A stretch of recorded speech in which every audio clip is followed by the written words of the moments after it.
Good afternoon সবাইকে। কেমন আছো তোমরা? সবাই নিশ্চয়ই খুব ভালো আছো।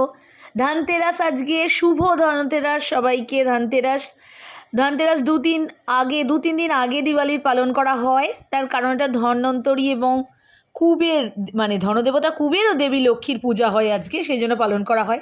তোমরা সবাই জানো আজকে আমি আর মা বেরিয়ে পড়েছিলাম। মায়ের তো কিছু না কিছু কেনারই থাকে, ঝাঁটা দিবস বলা হচ্ছে, কিন্তু আমার মা প্রতিবারই ঠাকুরের জন্য ডিস গ্লাস এইসব কেনে প্রতিবার।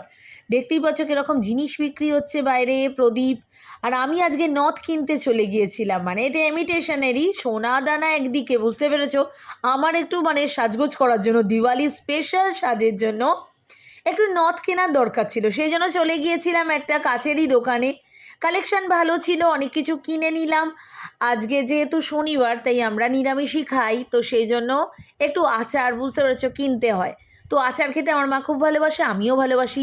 চাটনি কেনার রোজ ঝামেলা কেন রাখা হবে, সেই জন্যই আচার কিনতে চলে যাই। আর যেখানে এত ভালো আচার পাওয়া যায় সেখানে তো যেতেই হবে।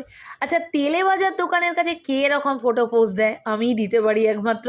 তারপর ওষুধ কিনতে চলে গিয়েছিলাম, ওখানে একটা জিনিস দেখলাম বাজারে। ছোট ছোট বাচ্চারা স্কুল না গিয়ে, অবশ্য স্কুল ছুটি আছে, কিরম চাঁদা তোলে তোমরা জাস্ট দেখো।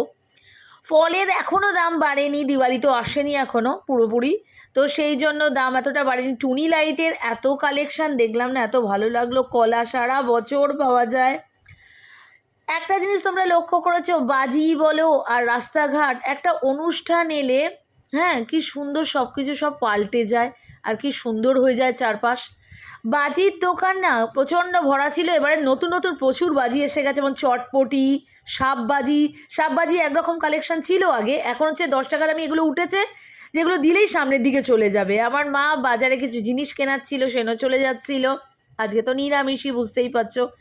মিষ্টির এত ভ্যারাইটি উঠেছে কি বলবো, দুদিন পরেই তো ভাইফোঁটা আমাদেরও থাকে, তো সেই জন্য মানে মিষ্টি কি বলবো। তারপর বাসনালয়ের দোকান থেকে আমরা কিছু কিনলাম, মা কিনলো, তো চলে এলাম, টাটা।